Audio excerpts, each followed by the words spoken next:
ये शुभांगी, ये अर्चिका, ये अनुष्का और वो आयन टीम ट्रेनिंग बूस्टर से PMSRI के सर्वा से आत्मनिर्भर भारत टॉपिक के अंतर्गत एक छोटा सा प्रोजेक्ट लेके प्रस्तुत हुए हैं।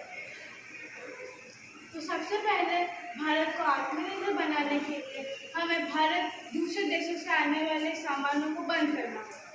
भारत में क्रूड ऑयल यानी कच्चा तेल बाहर से बहुत बड़ी मात्रा में मंगाया जाता है और इसके काफ़ी ज़्यादा इस्तेमाल भी है, जैसे केरोसिन बनाना, LPG बनाना, वैसलीन बनाना, पेट्रोल, डीजल, CNG ये सब आदि। तो हम इन सारे इस्तेमालों को बिजली से बदल सकते हैं। जैसे जो पेट्रोल और डीजल से चलने वाले वाहन होते हैं, हम उनकी जगह इलेक्ट्रिक कार्स का इस्तेमाल कर सकते हैं।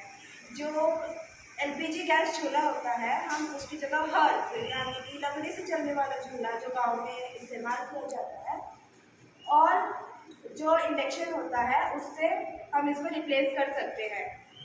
और एक और कमी है भारत में कि भारत में कई ज़्यादा लोग शिक्षा लेके विदेश में जाके अपनी शिक्षा का प्रयोग करते हैं, जिससे विदेश काफ़ी तरक्की करता है। मेरी उनसे एक छोटी सी रिक्वेस्ट है कि वे लोग भारत में ही रहें और भारत में ही अपना आइडिया लगाएं, जिससे भारत भी तरक्की करे और आत्मनिर्भर बन पाए। तो हमें ये सारा ऑयल का इस्तेमाल इलेक्ट्रिसिटी से बदलने के लिए काफ़ी ज़्यादा इलेक्ट्रिसिटी की ज़रूरत होगी।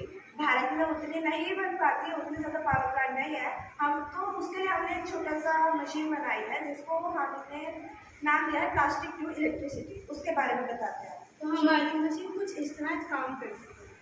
जो वेस्ट प्लास्टिक है जिसे हम रिसाइकल नहीं कर पाते, उसे हम एक मशीन में डालकर जलाएंगे। फिर उस प्लास्टिक के स्मोक ऊपर इकट्ठा होगा, वो स्मोक फिर ऊपर जाके फैन को घुमाएगा, जिससे इलेक्ट्रिसिटी बनेगी।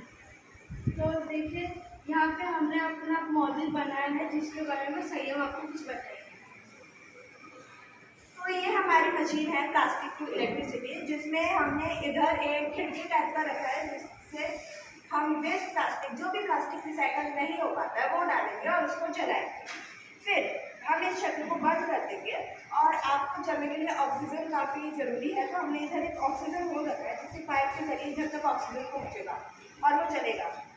तो जो स्मोक इधर कलेक्ट होएगा वो ऊपर इस पाइप के जरिए ऊपर आएगा और उधर जब बड़ी मात्रा में स्मोक कलेक्ट हो जाएगा तो इस पाइप के जरिए वो ऊपर लगे फैन को घुमाएगा।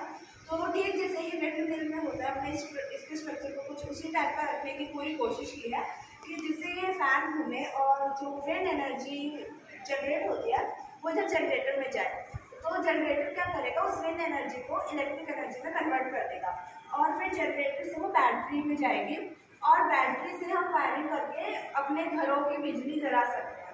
अब हम इसके कुछ फायदे बताते हैं। जैसे यहाँ पर स्मोक उठ के जो पंखे को घुमा रहा है उससे इलेक्ट्रिसिटी जनरेट हो रहा है, तो ये इलेक्ट्रिसिटी अलग अलग गाँव में, शहरों में जाएगा, उससे इलेक्ट्रिसिटी ज़्यादा मात्रा में मिलेगा। और जैसे हमारे गांव में इलेक्ट्रिसिटी का बहुत कमी हो रहा है, ज़्यादातर इलेक्ट्रिसिटी नहीं रह रहा है, तो उसके बहुत फ़ायदे होंगे इस मशीन से। तो इसका मतलब है कि ये मशीन काफ़ी छोटी है, इतनी भी बड़ी नहीं है कि ये घर में आसानी से फिट ना हो। इस मशीन की लंबाई कुछ इतनी है और मतलब चौड़ाई इतनी है और ये कुछ इतनी बड़ी हम बनाने की कोशिश करेंगे कि जिससे हर घर अपने अपने घरों में ये फिट कर सके और इसका पूरा फ़ायदा उठा सके।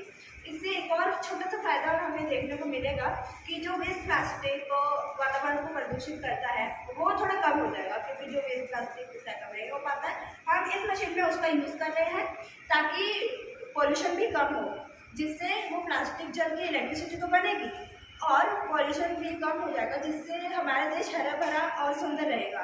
धन्यवाद।